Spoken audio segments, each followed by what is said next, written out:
Hello les amis, je vous retrouve pour une nouvelle vidéo sur le football italien et la Serie A et je vais vous présenter le match Fiorentina contre Udinese. C'est un match qui a lieu ce dimanche 14 janvier 2024 à 18 h pour le compte de la 20e journée du championnat d'Italie Serie A saison 2023-2024. La Fiorentina c'est le 4e du classement qui reçoit l'Udinese le 16e. Donc dans cette vidéo je vais revenir sur le classement de la Serie A avec les stats de ces deux équipes. On verra ensuite le classement des meilleurs buteurs et passeurs toujours en Serie A pour ces deux équipes. Puis on enchaînera par les 10 derniers résultats toutes compétitions confondues et les stats.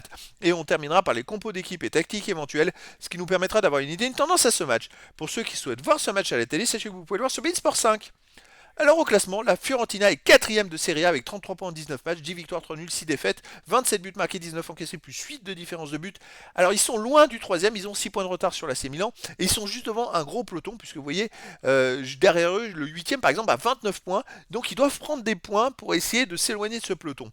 L'Udinese de son côté est 16ème de Serie A avec 17 points en 19 matchs, 2 victoires, 11 nuls, beaucoup de nuls, hein. C'est le record en Serie A pour l'instant. 6 défaites, 19 buts marqués, 30 encaissés, moins 11 de différence de but.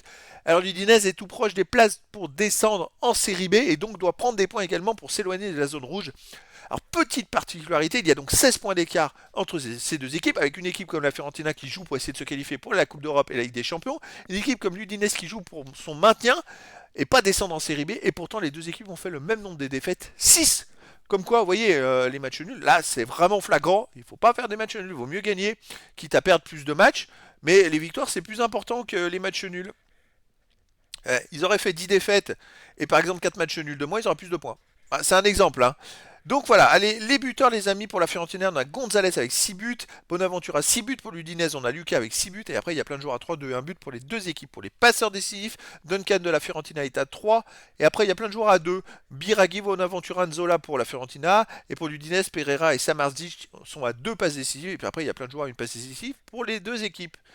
Les 10 derniers résultats, toutes compétitions confondues, la Fiorentina c'est 5 victoires, 4 nuls, 1 défaite, 12 buts pour, 6 contre, plus 6 de différence de but. Ah, il y a très peu de buts avec eux. Comme vous pouvez le voir, sur les 5 derniers matchs, ils ont encaissé qu'un seul but. Ils font 3 victoires, mais 3 fois 1-0. Ils font un 0-0, une défaite 1-0. Donc c'est une équipe avec laquelle en ce moment c'est très serré et peu de buts.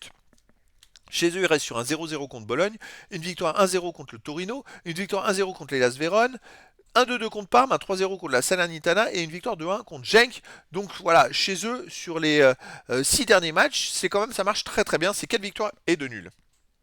L'Udinese de son côté sur les 10 derniers matchs, c'est 2 victoires, 5 nuls, 3 défaites, 14 buts marqués, 17 encaissés, moins de 3 de différence de but. Alors c'est un peu fidèle à leur classement et à leur stats hein, depuis le début de la saison. À l'extérieur, il reste sur un nul à Torino, un partout. Une défaite, grosse défaite à l'Inter Milan 4-0. Une défaite à l'AS Rome 3 buts à 1.